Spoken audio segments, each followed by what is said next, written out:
Bonjour à tous, j'espère que vous allez bien aujourd'hui. Aujourd'hui, nous allons parler d'un sujet qui est vraiment très important. Et j'espère que vous serez bénis par rapport à ce sujet-là, à ce sujet, parce que je sais que Dieu veut toucher quelqu'un. Dieu veut transformer la vie d'une personne, malgré que nous passons dans des moments difficiles selon que le monde dit. Mais j'espère que vous serez bénis par rapport à ce message. C'est pour ça que si vous êtes nouveau dans cette chaîne YouTube, ne regardez pas simplement la vidéo, mais je vous encourage aussi à vous abonner à cette chaîne YouTube et aussi à activer la cloche afin de ne pas rater des prochaines vidéos que je vais poster sur ma chaîne YouTube afin que vous soyez bénis. Peu importe où vous habitez, peu importe l'endroit où vous êtes, je vous encourage juste simplement à vous abonner et aussi à permettre que l'évangile soit prêché et aussi à permettre que cette chaîne YouTube aussi grandisse par la grâce de Dieu. Le sujet que nous allons aborder aujourd'hui, c'est comment obtenir la vie éternelle. Que faire pour obtenir la vie éternelle? Avant d'aller plus loin, je vais d'abord décrire c'est quoi la vie éternelle.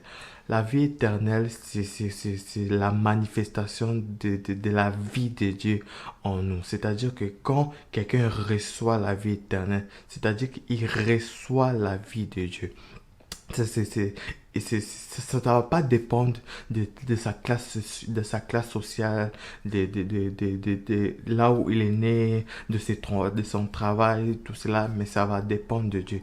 Car la Bible dit dans Jean, à tous ceux qui l'ont reçu, à tous ceux qui ont cru en son nom, il a donné le pouvoir de devenir enfants de Dieu. Ceux qui sont nés ni de la chair, ni de la volonté de l'homme, ils sont ni de quoi que ce soit, mais qui sont nés de Dieu. C'est-à-dire que quand quelqu'un reçoit la vie éternelle, quand quelqu'un reçoit la vie éternelle, ça ne dépend pas de sa circonstance, ça ne dépend pas de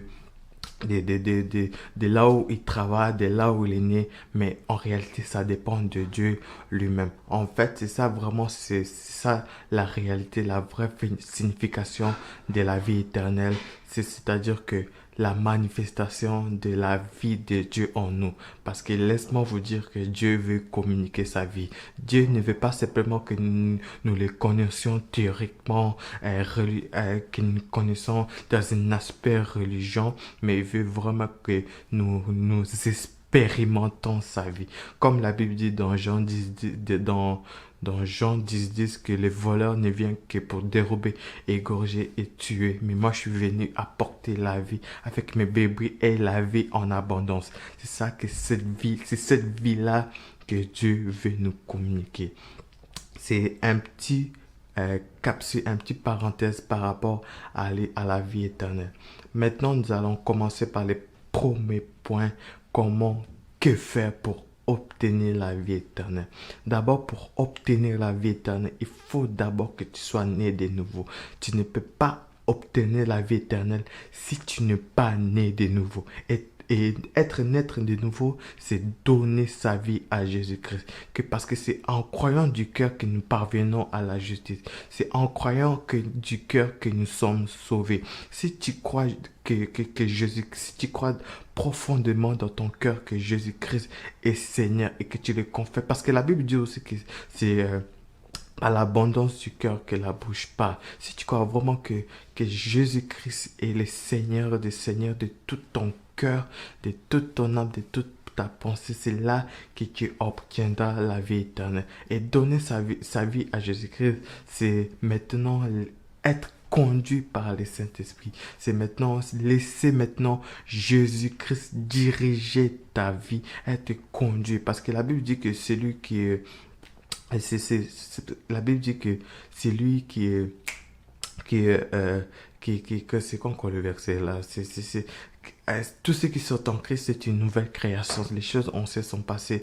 Voici, toute chose est devenue nouvelle. Quand quelqu'un donne sa vie à Jésus-Christ, c'est une nouvelle personne. Ce n'est plus lui qui dirige sa vie, mais c'est Jésus-Christ maintenant qui dirige sa vie. Et aussi, il y avait un homme qui, dans la Bible, qui s'appelait Nicodème.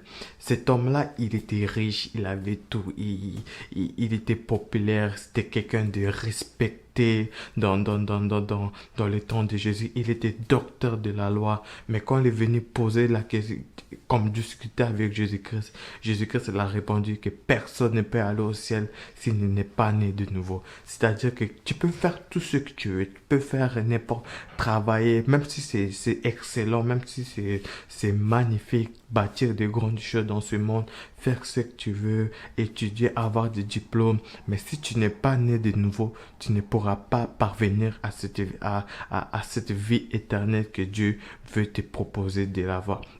La première chose, il faut être né de nouveau, et être né de nouveau, c'est-à-dire donner sa vie à Jésus-Christ. Et aussi, le deuxième point que j'aimerais partager avec vous, après avoir donné sa vie à Jésus-Christ, il faut persévérer dans la foi. Vous savez, ce n'est pas parce que nous donnons notre vie à Jésus-Christ directement que tout va être rose, que tout va bien aller dans notre vie, que nous n'aurons pas de problèmes, que nous soyons tranquilles, que nous n'aurons pas de combats et tout cela. Mais au contraire, après avoir donné notre vie à Jésus-Christ, il y aura des scandales, il y aura des choses qui vont arriver dans notre vie. Comme tu vois, tu donnes ta vie à Jésus-Christ, tu perds ton travail, tu perds des amis, tu perds telle chose, telle chose. Ça que Dieu nous demande après avoir donné notre vie à lui, c'est de persévérer, c'est de vraiment persévérer. Peu importe les situations difficiles que nous passons, peu importe les choses difficiles que nous sommes en train de passer, mais il faut vraiment persévérer dans la foi. Il faut s'affectionner des choses en haut. Il faut désirer connaître Dieu. Il faut désirer que Jésus-Christ se manifeste dans notre vie. C'est ça vraiment la persévérance. Désirer connaître Dieu, désirer marcher selon l'esprit afin de ne pas accomplir les œuvres de la chair, parce que vous savez très bien que le diable, comme avant la conversion, avant que nous donnions notre vie à Jésus-Christ, il ne voulait pas. Mais quand nous avons donné notre vie à Jésus-Christ, il va pas dire, oh, il a donné sa vie à Jésus-Christ, ok, je le laisse tranquille. Non, il fera tout afin que nous perdions cette foi, afin que nous perdions cette persévérance. Car dans la Bible, ça dit que c'est par notre persévérance que nous sauverons notre âme. C'est-à-dire que quand quelqu'un donne sa vie à Christ, il doit persévérer malgré des situations très difficiles. Il faut vraiment qu'il persévère, il faut vraiment qu'il ne lâche pas la vie, qu'il ne lâche pas, il faut vraiment qu'il s'accroche, qui s'affectionne des choses d'en haut, qui marche selon l'esprit, afin de ne pas accomplir les œuvres de la chair. Comme je dis, le diable fera tout pour que vous abandonniez Dieu. Il va utiliser tes amis, il va utiliser il va te mettre dans des situations, il va utiliser des proches, il va utiliser telle chose afin que tu sois simplement, que tu ne crois pas en Dieu, que tu perds ta persévérance envers Christ, afin que tu commences à douter de Dieu, afin que tu commences à te plaindre de Dieu. Tout ça, il veut simplement que tu ne parviennes pas à la vie éternelle. Il faut simplement que vous sachiez, après avoir donné votre vie à Christ, il ne faut pas simplement rester et dire, oh, j'ai donné ma vie à Jésus-Christ, je vais aller au ciel. Non, il faut simplement aussi persévérer dans la foi. S'affectionner, désirer connaître Jésus, désirer d'aller encore plus loin avec Jésus-Christ. C'est comme cela que nous allons parvenir à cette vie éternelle-là. C'est juste ce message que j'aimerais partager avec quelqu'un avant de finir de finir ce message. J'aimerais simplement inviter, peu importe qui tu es, peu importe là où tu habites, peu importe la situation que tu passes en ce moment, que tu sois riche, que tu sois pauvre, que tu sois millionnaire, que tu sois trillionnaire, que tu sois dans une bonne classe sociale, que tu sois dans une bonne famille, que tu sois que tu sois quelqu'un de respectueux. J'aimerais juste t'encourager à donner ta vie à Jésus-Christ. C'est que si tu regardes cette vidéo, j'aimerais t'encourager juste simplement dire à Christ de venir dans ta vie. Je te donne ma vie. Je veux vraiment que tu prennes le contrôle de ma vie. Et si tu crois vraiment de ton cœur, si tu crois vraiment de ton cœur que que Dieu a ressuscité Jésus d'entre les morts, si tu crois vraiment dans ton cœur que Jésus est là, si tu crois vraiment en Jésus dans ton cœur, il viendra dans ton cœur. C'est ça que j'aimerais encourager quelqu'un, dire à quelqu'un, encourager quelqu'un, vraiment donne ta vie à Jésus-Christ. C'est pour ça que j'aimerais juste t'encourager à répéter ce que je vais dire si tu écoutes cette vidéo jusqu'à la fin. Seigneur Jésus, j'aimerais vraiment t'inviter dans ma vie. Viens transformer ma vie. Viens changer ma vie. Viens me donner cette vie éternelle que tu nous as promis. Merci pour le plan de bonheur que tu as prévu dans ma vie. Et je veux maintenant te suivre. Merci car tu m'aimes. Merci car tu m'aimes. Merci car tu as pardonné mes péchés. Pardonne-moi de mes péchés. Que l'honneur, la louange et la gloire reviennent à toi. Dans le nom de Jésus-Christ. Amen. Vraiment, peu importe qui tu es, si tu as répété cette prière de tout ton cœur, Jésus-Christ est là.